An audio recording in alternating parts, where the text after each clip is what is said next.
Isang yugtok ang di mo akalaing darating, biglang hintok ng orasan, ang gatilo'y kalapit din.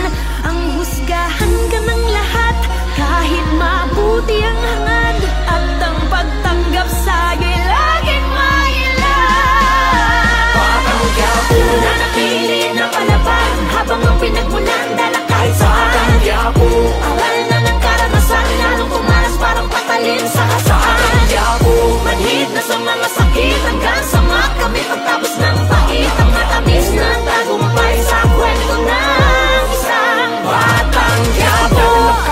Karanasan ng guro, bumbilya lang sa utak, ang kuryente nasa puso. Aking tanim at buhay, pangil at sungay, pagtubo habang guso. Naman ang barel ang gamit kong pagduro. Ngunit sa kabila ng madilim na landas ng palabas, di mo kita na ito ang wakas. Pagkat batid na ang swerte, talino't lakas, ay may pagpapakumbabayang dinasal sa taas. Mga pasanay bumigat ng kumalaban ng lahat, ganun pa man di ang sapat na dahilan, di mo panatili ang puso na hangad lamang ay ang mapabuti. Ang lagay sa mapanuring syudad na nga at umangat. Masama sa paningin na mga tao na malilang, ang laging binibilang mula ka nung sinilang. Hindi man lang makita ang kabilang parte ng tila, bariyang hinagis ng mapawi ang labis na pangungulila.